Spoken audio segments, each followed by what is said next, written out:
En réalité, tout a été dit, notamment par mes prédécesseurs, Nanker et Zikele, qui ont parfaitement résumé l'état d'esprit et surtout les enjeux actuels de notre continent. Je voudrais d'abord me joindre à eux, remercier les organisateurs pour cette belle rencontre, parce que des sujets fondamentaux ont été abordés. Mais je voudrais aussi m'associer à la tristesse de l'information qui a été livrée ici par le cofondateur de cet organisme, le Maroc diplomatique. Parce que il est vrai que les alliances doivent être structurelles et se baser sur une vision à long terme pour trouver des solutions crédibles. Je voudrais lui dire qu'il ne devrait pas s'en faire parce que la lutte continue. Et sachez que vous n'êtes pas seul, puisque à l'instar de nous qui sommes là, beaucoup de gouvernants africains comprennent que ce problème doit être résolu et que l'avenir et la défense de l'intégrité de votre territoire, du territoire marocain, est un devoir pour nous tous, nous Africains, parce que ce précédent risque d'être fâcheux et risque en réalité de gêner le développement du continent africain. Je voudrais saisir cette opportunité pour dire aussi que la présidence de l'Union africaine aujourd'hui, qui est assurée par le président des Comores, nous espérons qu'à travers cette présidence, des avances seront faites dans cette question. Mais je voudrais dire que des grandes puissances aussi, Trump nous a rassurés, Biden a aussi appuyé sa déclaration en reconnaissant la souveraineté du Maroc sur le territoire du Sahara. Je voudrais aussi rappeler que les Espagnols ont changé leur vision sur cette question, parce que les Espagnols ont compris qu'il y a eu une erreur qui a été commise en cédant en l'état quand elle a quitté ce territoire. Je voudrais très sincèrement dire qu'aujourd'hui, ce précédent du Polisario dans notre institution, et comme l'ont rappelé mes prédécesseurs, est une question qui doit être résolue parce qu'elle décrédibilise notre institution. Elle décrédibilise parce que la RASD est la seule, ou le seul État, entre guillemets, à avoir été admis dans notre institution, alors qu'en réalité, elle ne rassemble pas les attributs d'un État. Un État qui est en réalité une république sans territoire fixe. Une république qui n'a pas une emprise sur un territoire. Et c'est là où je voudrais, moi, aujourd'hui, manifester cette solidarité, parce que cette absence de reconnaissance au niveau des Nations Unies, c'est une erreur que d'avoir accepté que cette institution soit admise au sein de l'Union africaine. Une institution qui se dit, un État qui se dit arabe, alors que la Ligue arabe n'a pas reconnu la RSD comme étant un pays arabe. Un pays qui se dit musulman, alors que la Ligue islamique n'a pas admis cette république au sein de cette Ligue. Donc en réalité, comment peut-on comprendre qu'un État, entre guillemets, qui n'a pas été admis dans ces institutions, en premier lieu les Nations Unies, comment l'Union africaine a pu accepter qu'un groupement puisse être admis comme étant un pays à part entière? C'est une erreur qui doit être corrigée rapidement et nous espérons qu'il le sera très rapidement. Je voudrais aussi revenir sur les chiffres qui ont été évoqués ici. Dire qu'effectivement un sérieux problème se pose. L'Afrique représente 18% de la population mondiale, mais elle ne produit que 3% du PIB mondial.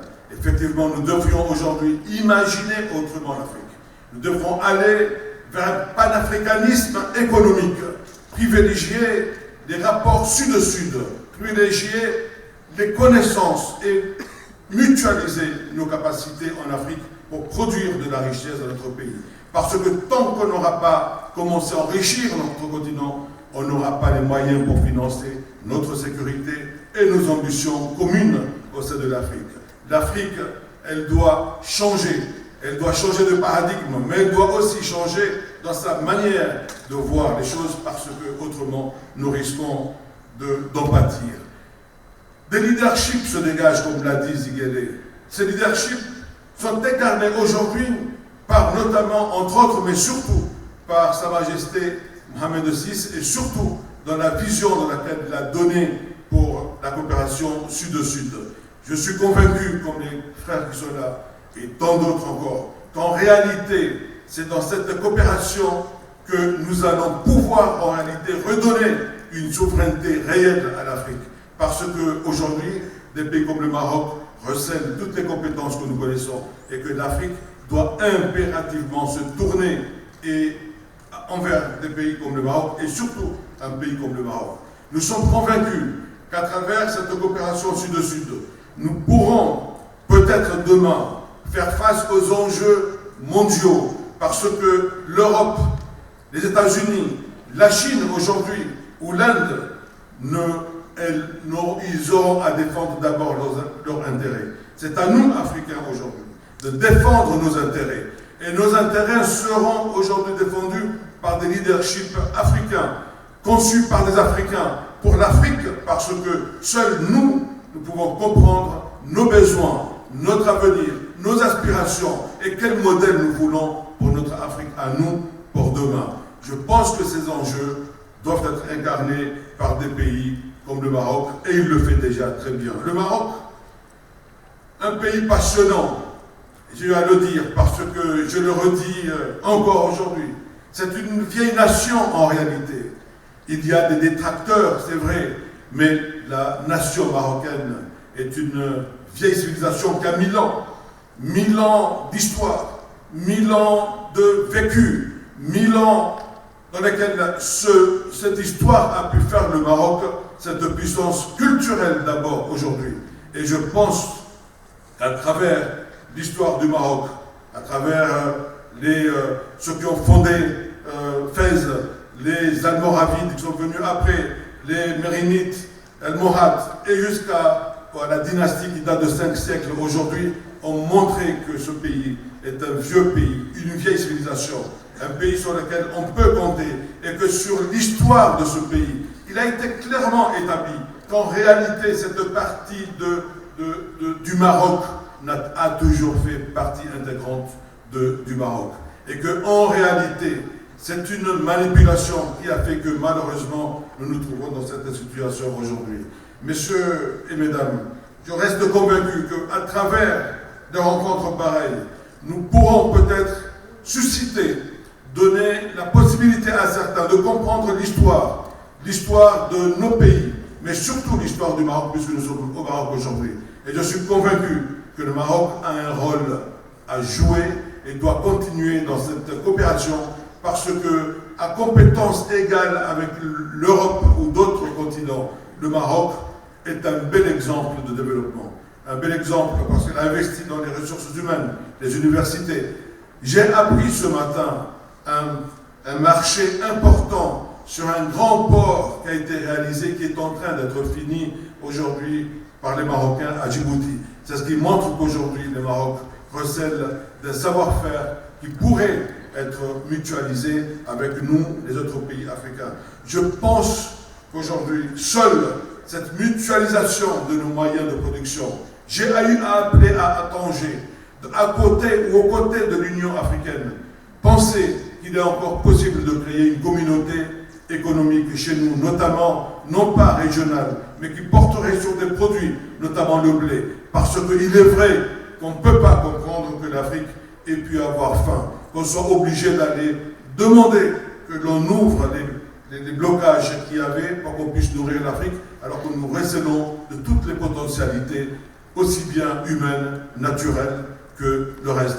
Je pense qu'aujourd'hui le Maroc peut jouer un très beau rôle dans cette vision économique pour l'Afrique dans l'intégration de l'Afrique. Il y a les étendues, il y a les compétences, il y a la matière première, il y a tout effectivement.